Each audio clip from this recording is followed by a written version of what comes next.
So Christ, having been offered once to bear the sins of many, will appear a second time, not to deal with sin, but to save those who are eagerly waiting for him. Join Reverend Anthony Doe and his panelists on Season Word as they discuss the signs of his coming every Wednesday from 7 p.m. to 8 p.m. live on Facebook, North Canadian Assemblies of God, and on YouTube, NKG Live. God bless you.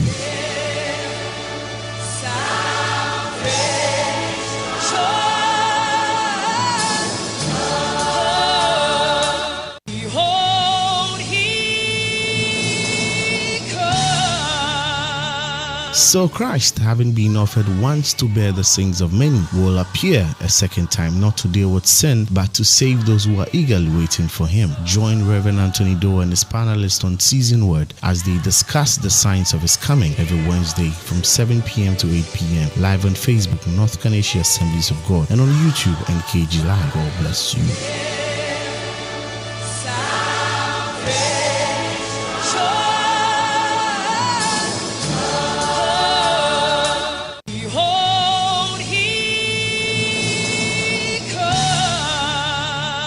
So Christ, having been offered once to bear the sins of many, will appear a second time, not to deal with sin, but to save those who are eagerly waiting for him. Join Reverend Anthony Doe and his panelists on Season Word as they discuss the signs of his coming every Wednesday from 7 p.m. to 8 p.m. live on Facebook, North Canadian Assemblies of God, and on YouTube, NKG Live. God bless you.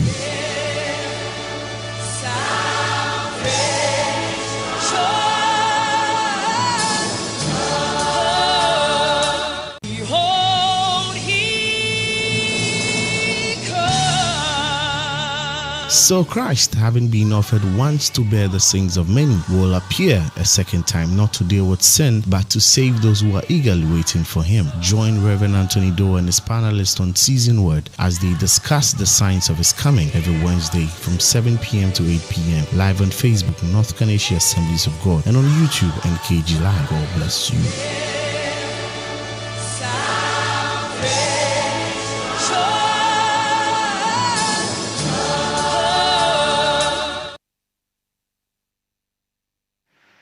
Hello. Good evening, ladies and gentlemen. Thank you very much for joining us today, session of Time with the Family. I'm very glad to see you here again on this channel. You're watching us live from the Assemblies of God, North Caneshie. I bring you greetings from my senior pastor, the Reverend Anthony John Doe, under whose leadership and vision this program is coming to you. Time with the Family has been a blessing to families, to the young and the adult as a whole. And tonight, it is my honor to bring to you again a very important program that will bless your life, that will bless your family. It will give you deep revelation. It will open you up. In a time of a pandemic, there is a panic.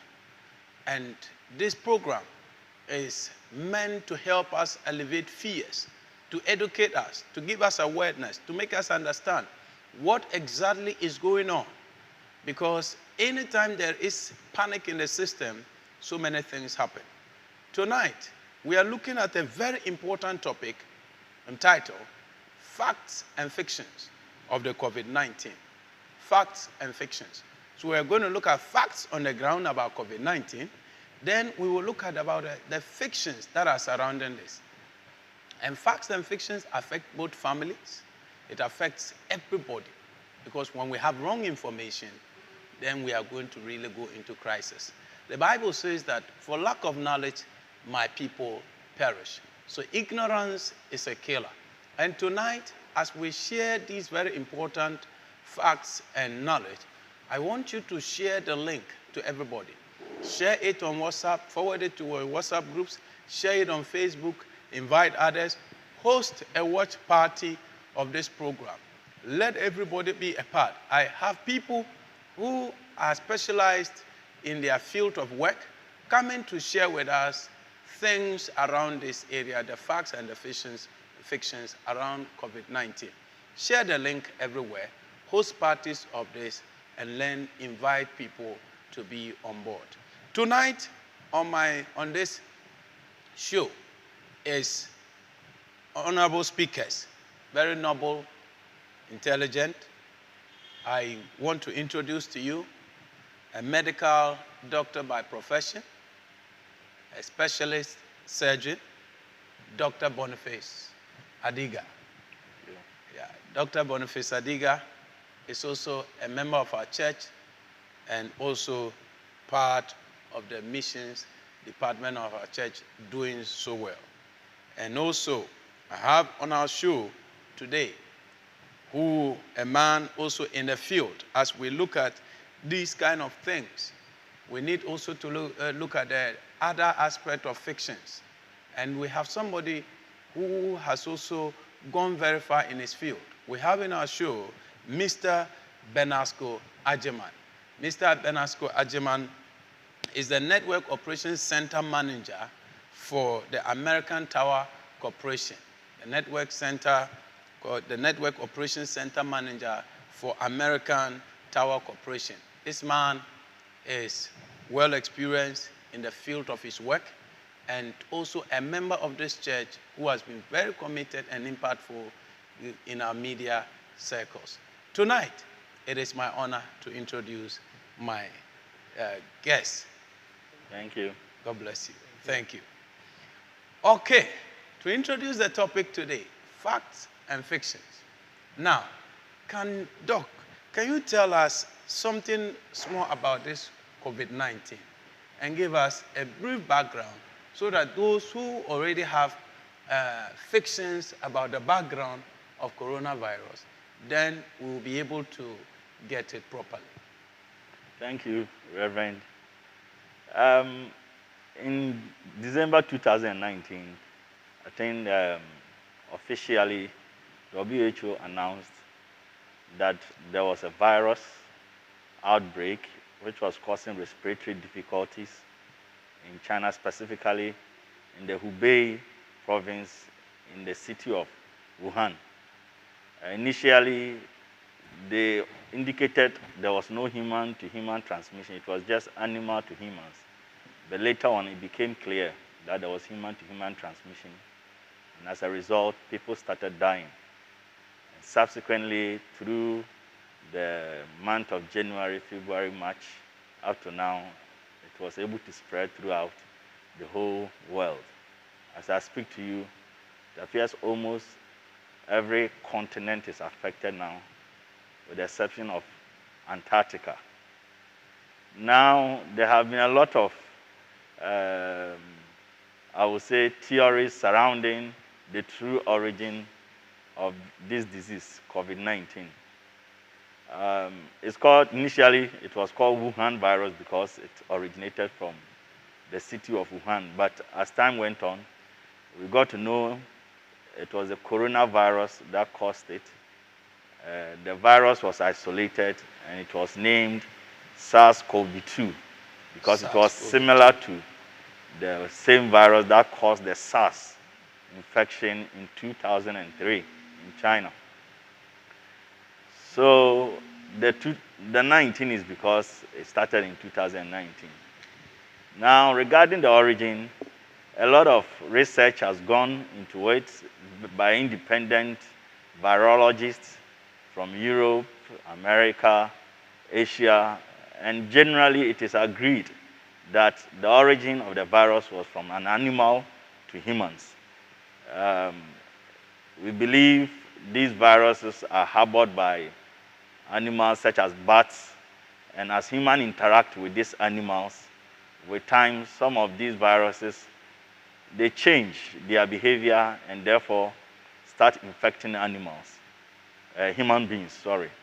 So that's what is generally in the scientific community accepted as the origin of this virus. But of course, there are other fictions around it, such as people believe that it's a bioweapon that was manufactured. Initially, even the Chinese mentioned that it was the Americans who developed it in some lab and through the army deposited it in China. Later on, the Americans also said it was actually some scientific research that was going on at the Wuhan Virology Center. There's a big virology center in Wuhan. And possibly there was an accidental spillage that led to the disease spreading throughout the whole world. But from the research that has gone on and investigations, what we know now is that it's a virus that was started in animals that through human interactions got human beings infected.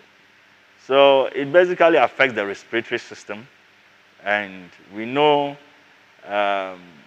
mainly 80% of people who get infected have very mild or no symptoms at all.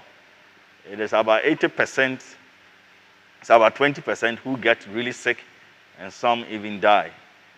And among the 80% who get really sick are mostly the elderly, people with chronic underlying disease such as diabetes, hypertension, and people on medications that causes immunosuppression. And these are mainly the risk group. That is not to say young people cannot get infected, because there's a lot of fictions around that. People think that, oh, once I'm not above 65 years, I'm protected. We know young people have died. Even in Ghana, among the 34 or so people who have died, there are some younger folks among them. 35-year-old young man was also part of it. So, like the WHO boss, Dr. Tedros, would say, young men, young women, we are not invincible. We can also be infected. So we all need to be careful. So that's what I can say about the COVID-19 briefly. Wow. Thank you very much. This is what Doc can say about it. And so, ladies and gentlemen, watching us all over the world, this is a general overview of what COVID-19 is. And when Doc was talking, he mentioned one of the facts and fictions, that it's a bioweapon.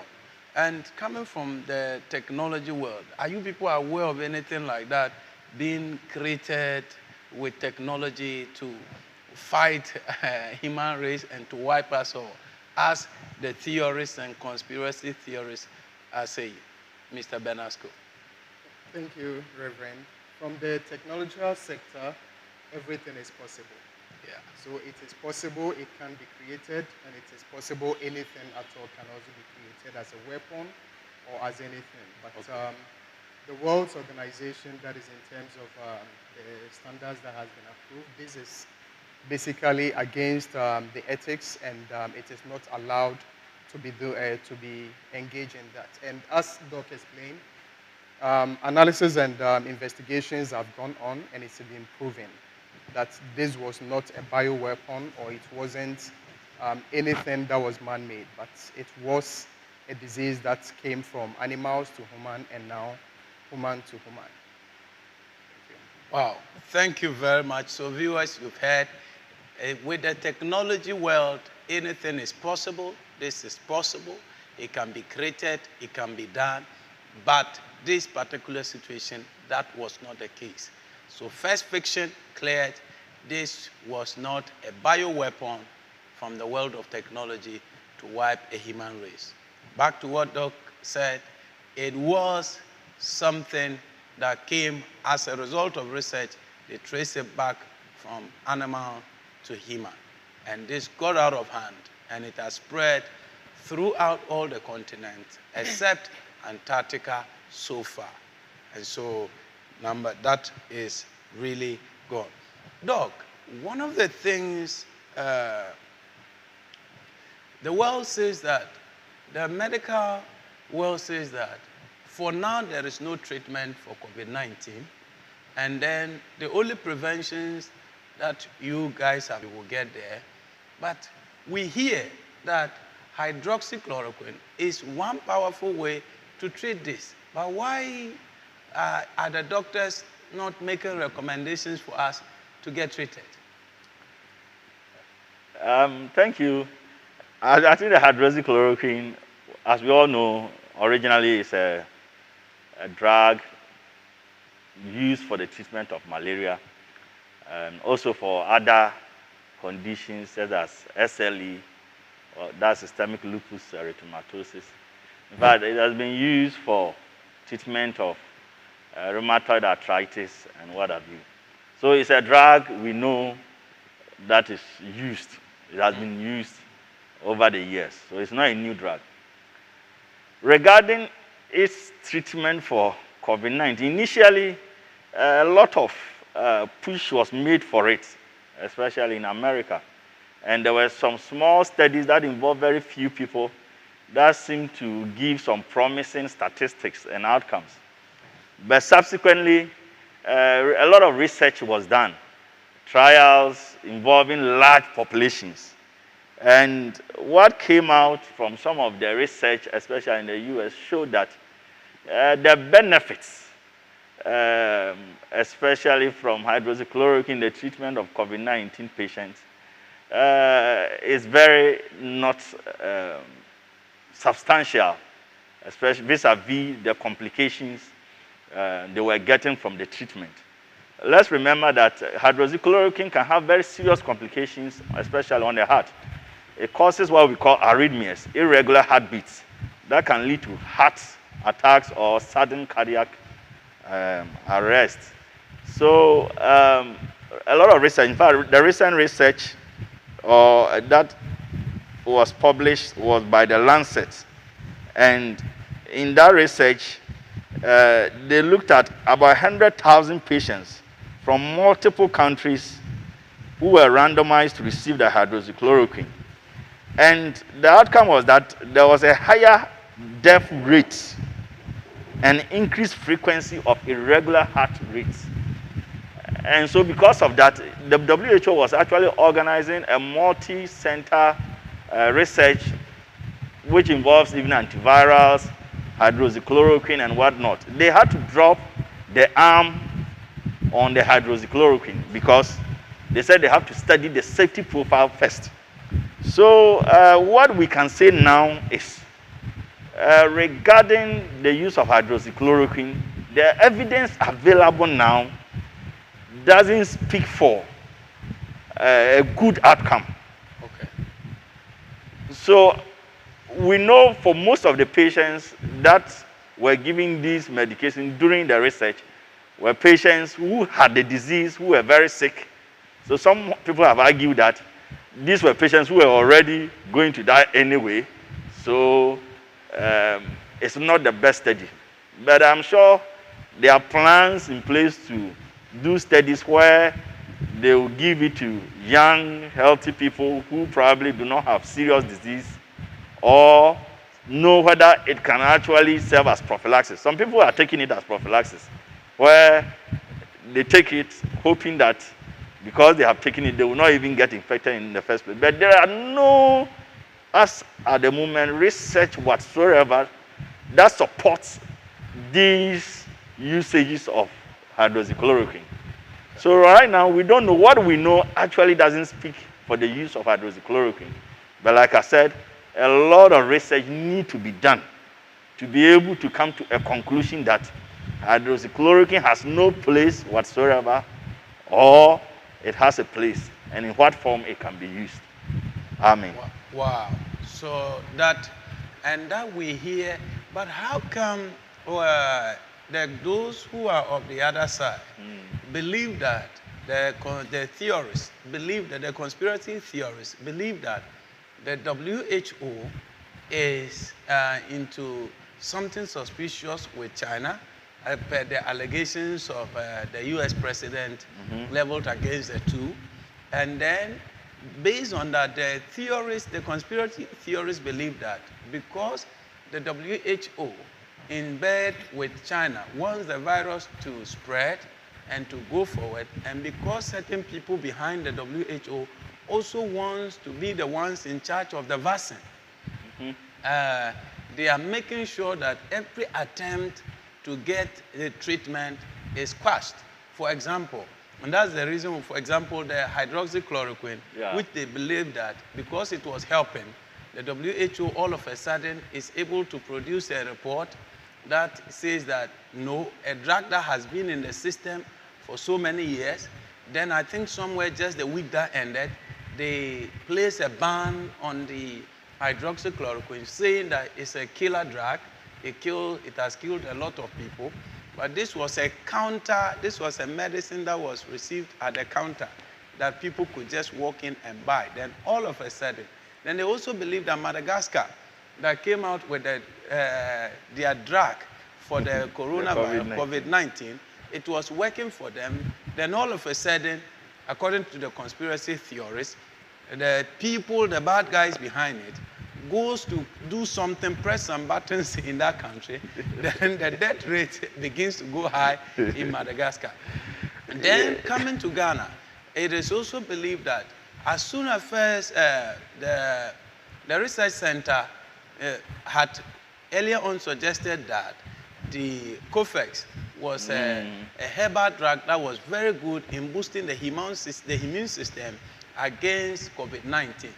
Then, as soon as that recommendation was done, in no time, then there was a counter press release that the drug had ABC things in it that was harmful to human beings. So putting all these things together, the conspiracy theorist seems to be gaining grounds that there is something going on that the populace are not aware.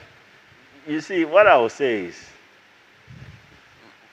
is the conspiracy theory it thrives. It's a belief that some secret people, like what you said, people believe that Bill Gates and his cohorts want to benefit from some vaccine of a sort.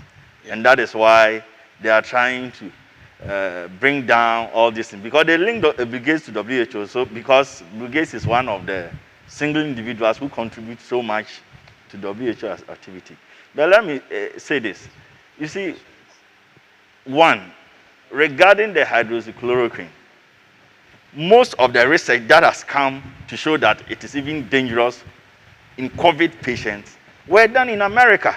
One of them was done at the Veterans Hospital. So the FDA, the Food and Drugs Authority in America, have come out with their guidelines that nobody should be giving hydroxychloroquine unless initially they said even if it is under clinical trials. But now they are even trying to discourage it because of the danger associated with it. So even in America, their FDA has a problem with it. So the fact that it is WHO or China is neither here nor there, because America FDA has a problem with hydroxychloroquine already. Let me say, you see, everybody will be happy if there is a treatment. I mean, I don't know, America, how many people are dying there? Over 100,000 people have died. So I'm sure they will be the first people to even rush in the usage of hydroxychloroquine if it is good, because they are even suffering the most. So, but this disease is evolving, we are learning more about it, and it is always better to take your time to subject any drug anybody touts as treatment to an unbiased clinical trial where you enrolled a lot of people so that your conclusion after the trial can be emphatic that yes, we know this drug cures this disease or that. You see, let me tell you, even when HIV started, there was a lot of conspiracy theories around it. Even in Ghana, we know many people who said they had treatment for HIV disease. Where are they? Where are they? It didn't stand the test of time. Okay. For safety of the population, when it comes to pharmacology, it is always better to slow down, allow every drug that anybody touts as treatment for a disease to go through the right processes. For instance, in Madagascar, all that WHO was asking was, let's subject your drug to proper clinical trials. Okay. And because WHO asked that, a lot of people say because it is originating from Africa, we are doubting it. If it had originated from Europe, we would have accepted it. No, there is no single drug that has come from Europe or US that has not been subjected to proper clinical trials. It has to be. It is safer for all of us. The rush in saying this drug works or that drug is a treatment, I don't think it will help all of us. And let me say this. A lot of these medications, especially in Ghana, that people are saying can treat coronavirus and what have you, most of them are multivitamins. And we know once your immune system is boosted, you are able to fight off viruses generally. Okay. So I'm sure what the people are saying is actually promoting immune booster medications. Okay. There's nothing wrong with that. But to portray it as a treatment Okay. for coronavirus is a problem. All right. Otherwise, it will give people some false assurance that, oh, once there's treatment, so I can do whatever I want. Okay. So let's All right. be clear Now, on that. Before I come to you, Benasco, Doc, I follow up on this. As part of the conspiracy theorists, they believe that every step that the WHO is taking, and then the Center for Disease Control in US under the leadership of Dr. Fauci, they believe that almost every step they are taking are counter steps that will rather promote the escalation of the disease. And one of them they feel is the wearing of nose mask. Is it face masks or Yeah. nose mask? Face masks. And they are saying that people, I had this news from Peace FM some time back where they said that somebody was wearing the mask and then fainted. And then on the media they said runner's lung collapsed whilst jogging with face mask. Doctors now want, let's leave that. This is not about wearing a mask to do the body any good. It is harmful. So, and others have come out, dangers of face masks. Mask is supposed to be used for a limited time. If you wear it for a long time, oxygen in the blood reduces, oxygen to the brain reduces, you start feeling weak, may lead to death, and all of that. And these are in circulation in social media and in some of the news channels that are credible to a certain extent in the country. What do you say about that? Generally, let me say this. Face mask, you see, those assertions or allegations have been fact-checked. Normally they can fact-check everything. And really, it's difficult to prove them. It's difficult to prove those allegations. I mean, if somebody is running and he collapses, I mean, it could be a lot of things. We know in this country, some people have gone to the gym and have collapsed whilst exercising, even though they were not in face masks. Okay. So they need to be fact-checked. But you see, what people are saying is, when you breathe out, because of the mask, the carbon dioxide that is supposed to come out stays within that space between your nose and the mask. And therefore, when you are breathing in, instead of breathing oxygen, you end up breathing back the carbon dioxide, leading to what they call carbon dioxide poisoning. But the research available doesn't support this assertion. Okay. In fact, the face mask most people wear around, the cloth, and even what I'm wearing, this surgical face mask, there are so much spaces around them. So there's no way when you breathe out your carbon dioxide to stay there, it will come out. And when you breathe in, you are likely to breathe in oxygen. So it is not true.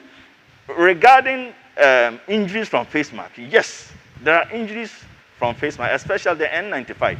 If you look closely even on top of my nose, there is a black spot on my nose. Okay. Because at workplace, All right. that is what I wear. The camera is going to zoom that out for viewers.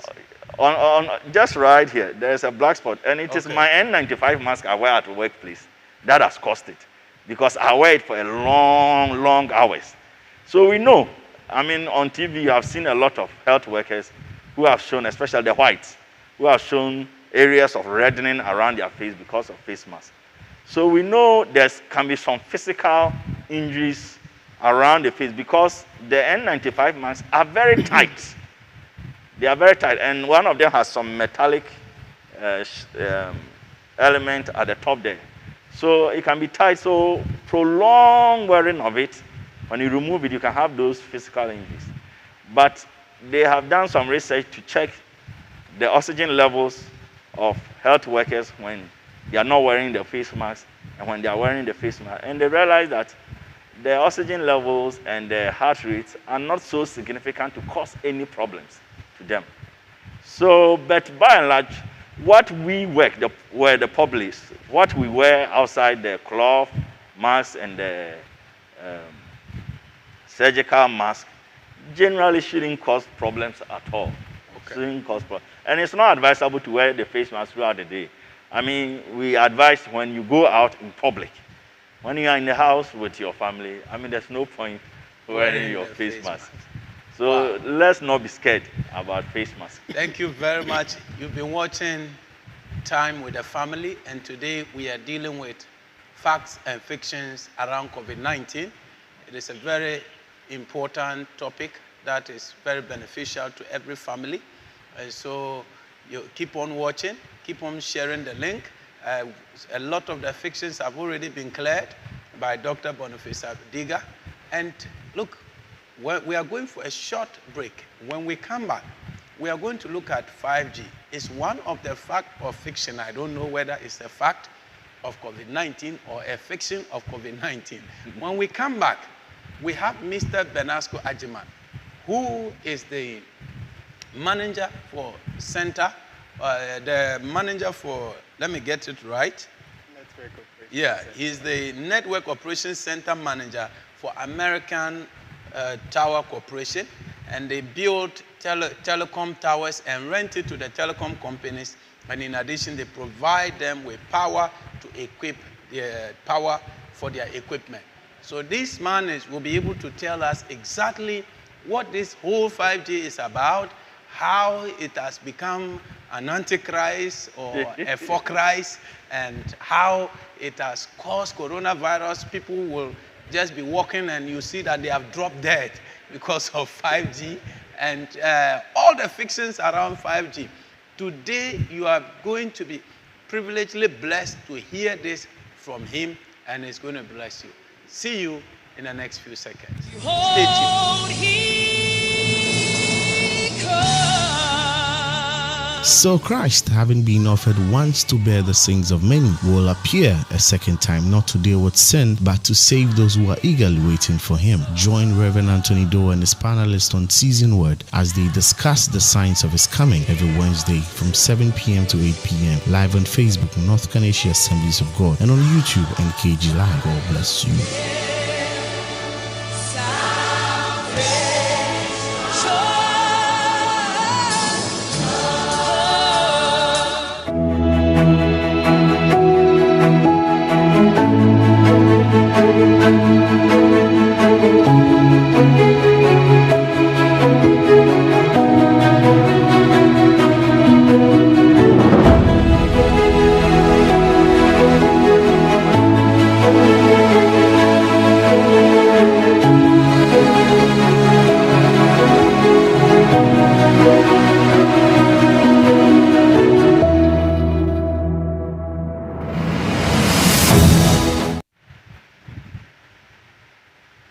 All right, welcome back from the break.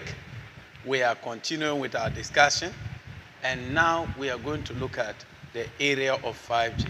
Mr. Benasco, what is this 5G all about that is scaring people? Okay, thank you.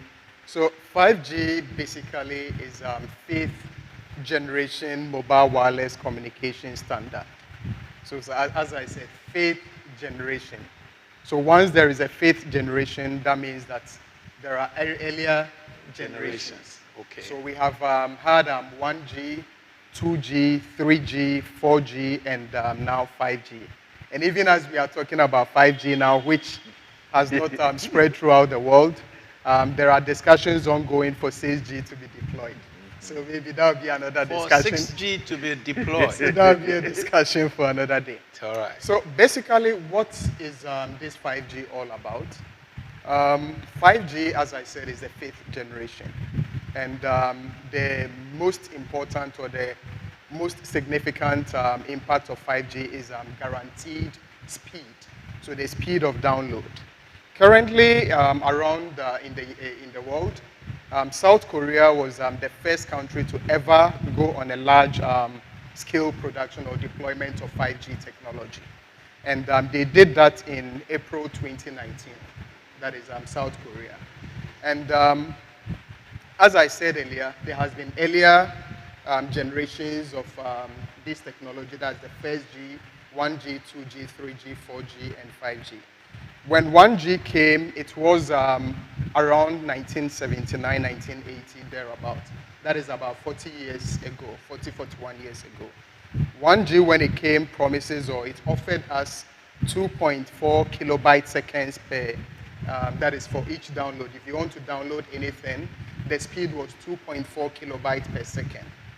Then with advancement, we migrated to 2G, which offered us 64 kilobytes per second. So you see the significant improvement from 2.4 now to 64 kilobytes per second. So if you were downloading at that speed, now you have a better improvement. Now from there we moved to 3G, which offered us 144 kilobytes per second. And with little improvement in the 3G technology, we had it improved to 2 megabytes per second. Now we move from 3G to 4G, which gave us 100 megabytes. That is from 1G, which was 2.4. Now we have 4G giving us 100 megabytes per second. Wow. With improvement in 4G, now that is with LTE. It's part of 4G, it's an advanced form of it. With that one, we have 1 gigabyte per second in terms of download. Wow. Now, to understand all these, let's give a typical example.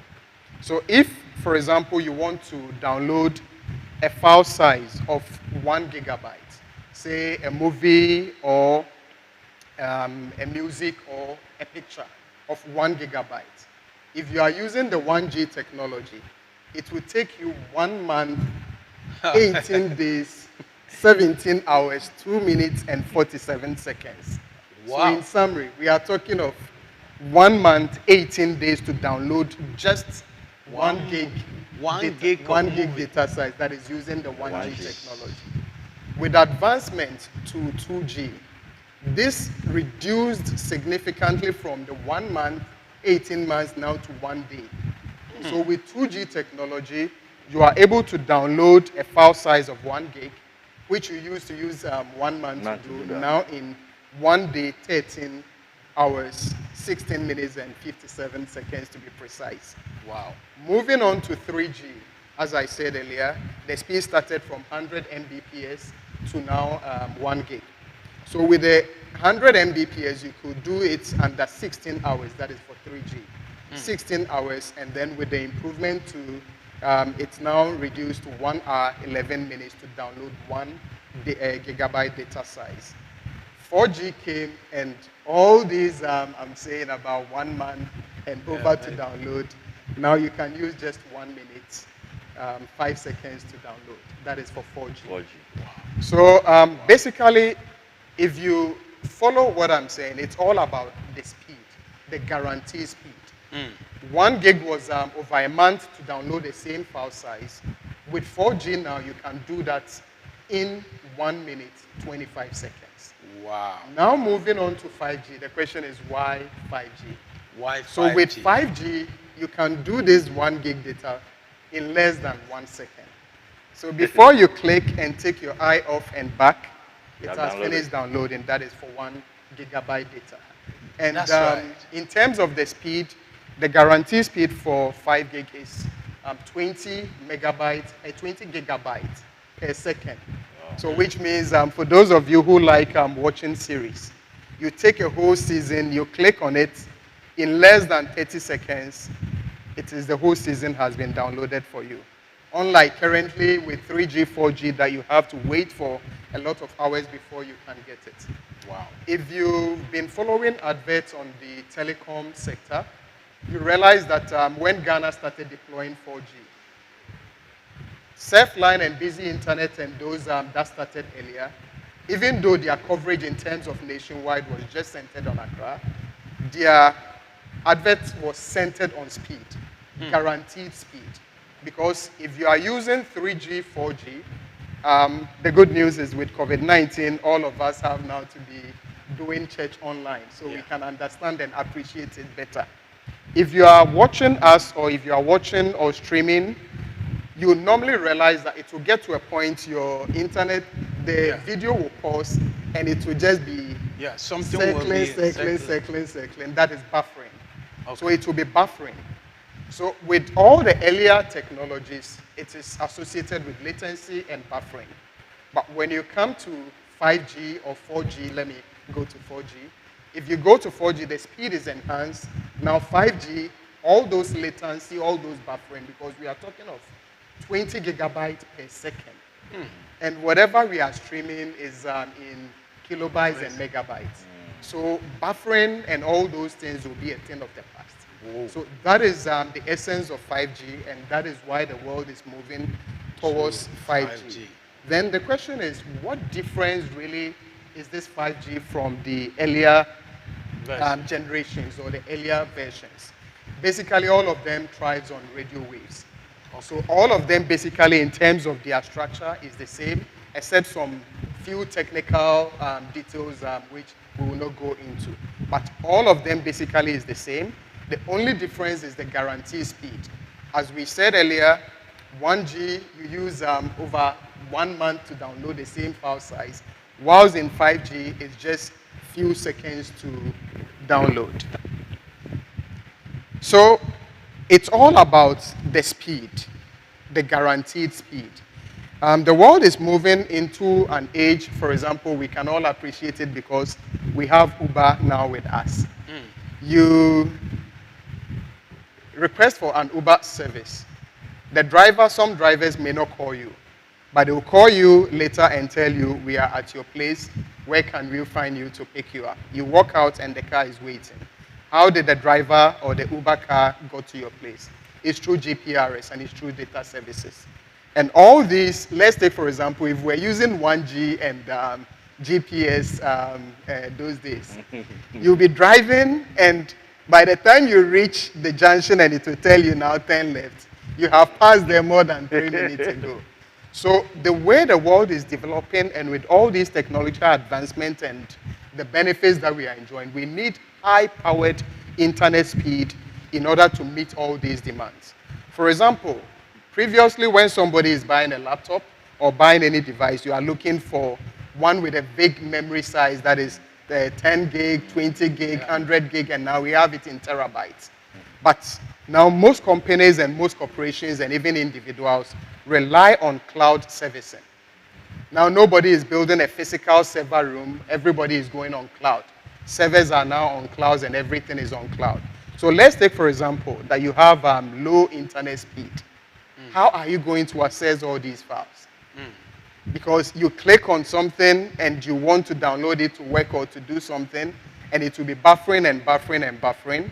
But with high speed, you work in real time and in real seconds, and everything is smooth for you as you are working.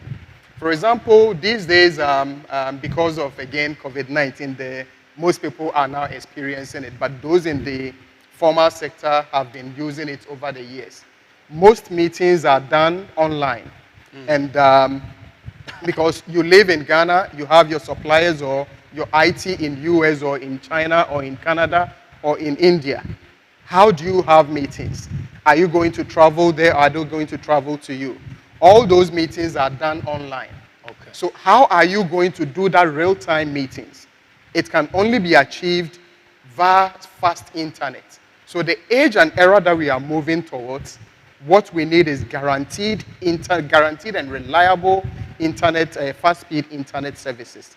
And that is what 5G is assuring us of. The question now is whether Ghana will have 5G or not. Yeah. Unfortunately, the answer is no. Ghana, we still are on 4G, and even on 4G, not all the telecom companies are on 4G, but majority of them are on 4G as we speak. 5G, I know MTN have started talking about it, and in terms of Africa, I know MTN Nigeria has already enrolled their 5G network. And in terms of the world, we have China, US, UK, and a lot of the developed countries all roll onto the 5G. So in simply and in summary, 5G is being introduced or is a development to give us that guaranteed speed in terms of internet, and also to take away that buffering and latency which we have been suffering under these current setup. Wow. Thank you. Thank you very much, Mr. Benasco Agyemang. Wow, this has been very revealing. Now, can you tell us 5G and COVID-19? According to the conspiracy theorists, they say that it is not just COVID-19 that is killing people, but the 5G marks are the ones that are killing people also, and people will just be walking, then they will drop dead because of 5G. Okay. Thank you once again, Reverend. So to understand it better, China deployed their 5G technology in November 2019. Okay. And as Doctor explained earlier, China also was the place that we first recorded case of COVID-19. And it's happened in Wuhan, China in December 2019.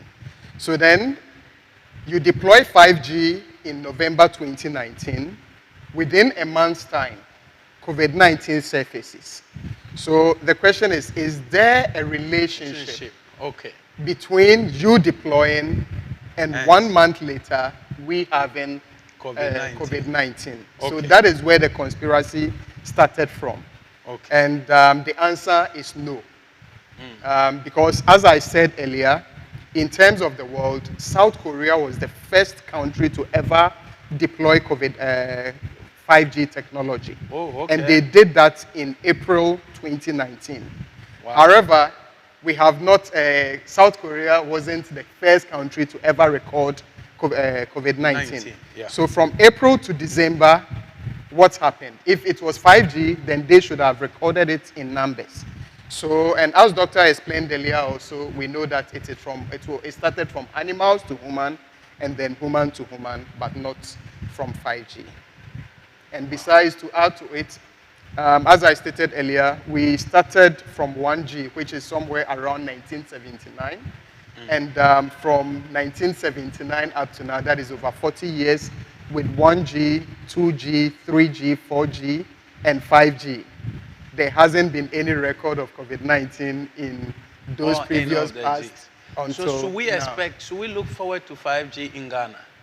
Definitely. Hopefully, it all depends also on the approval from the government, because at the end of the day, irrespective of the telecom companies' interest or willingness to deploy, they need to get approvals from the authorities. Wow. So I know the discussions are ongoing, and as and when approval is given, we will be enjoying it also very soon. All right. Thank you very much. So, Mr. Benasco, still on this 5G, what is the health impact of 5G? Does it have health impact? Because if you look at the nature of the theories, the conspiracy theories, they don't always come out of a total vague. It looks like there is some small thing and then they build on it. Is there any impact, health impact? Okay. So again, as I explained earlier, we have been with this system for the past 40 years. Okay. 1G, 2G, 3G, 4G, and now 5G. Yeah. all of them uses basically the same.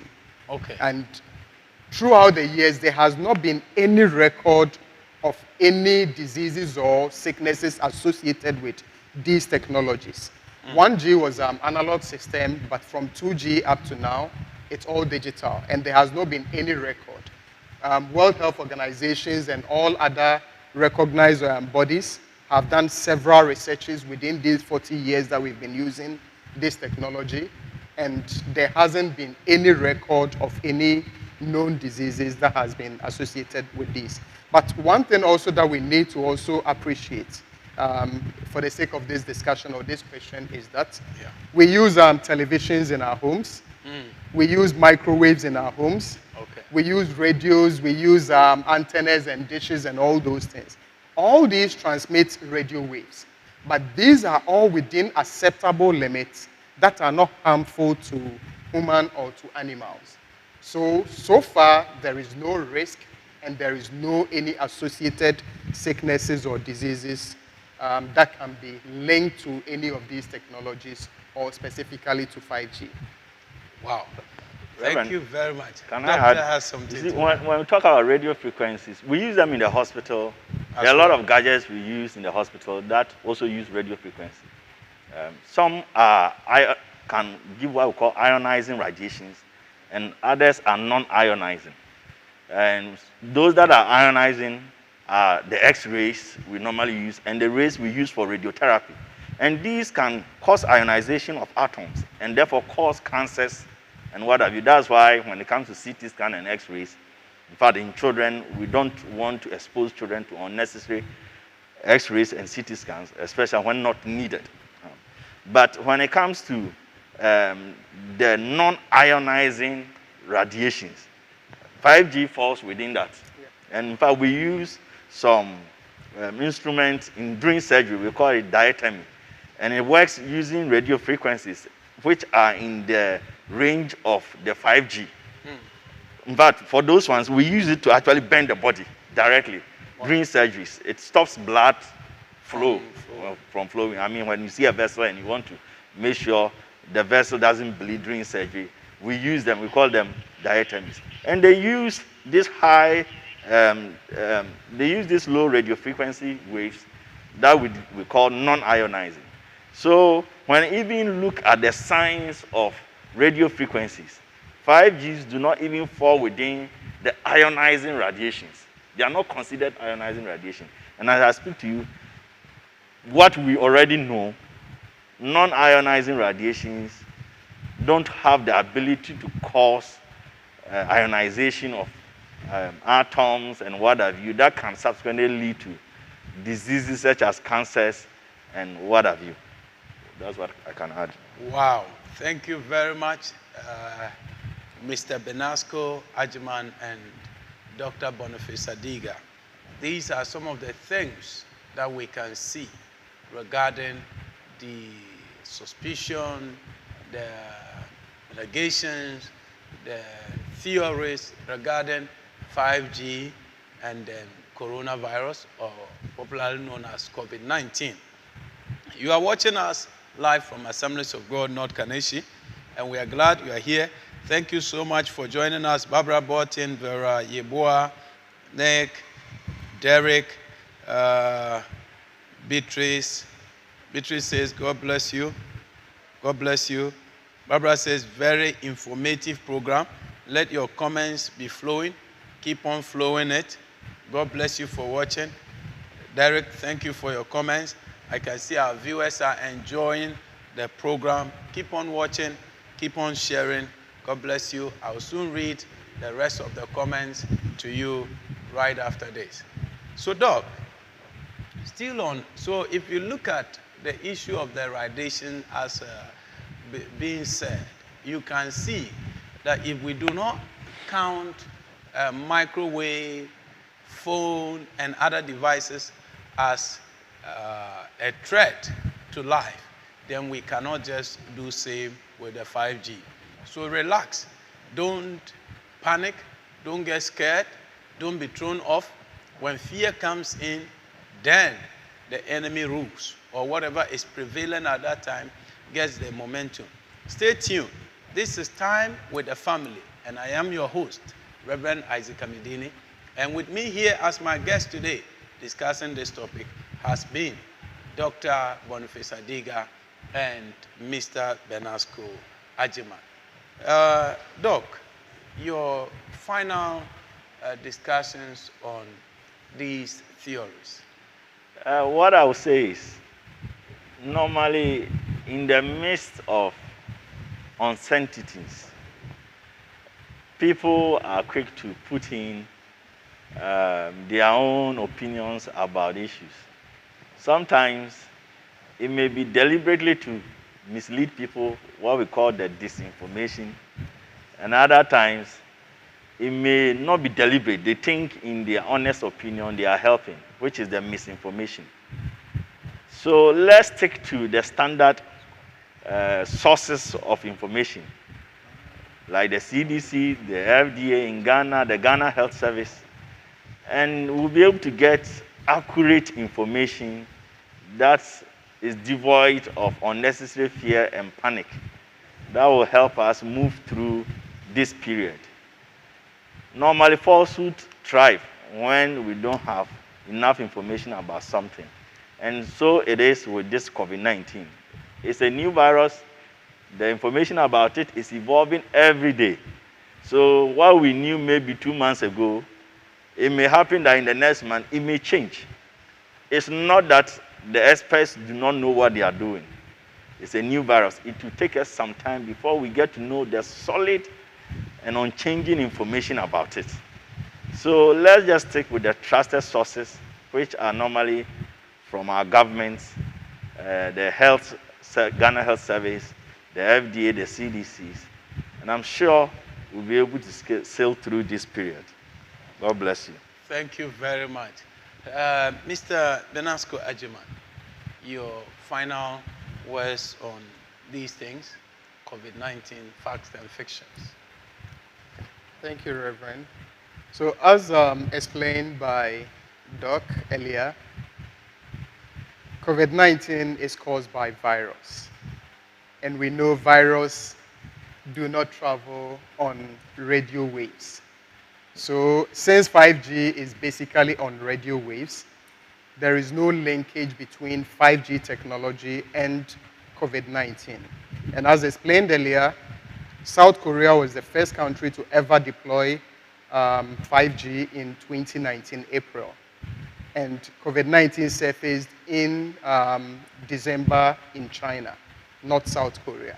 So that should prove to everybody that they have no linkage at all.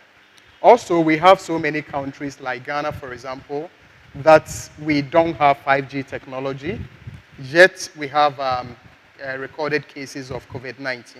So that should tell everybody that COVID-19 and 5G technology has no linkage at all. So in summary, 5G technology has nothing to contribute when it comes to COVID-19.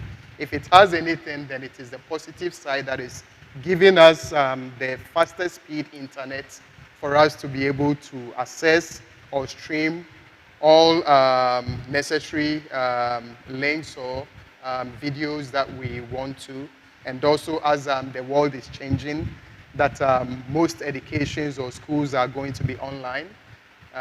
5G technology is what we need to help us in terms of this fast speed network for better customer or user experience.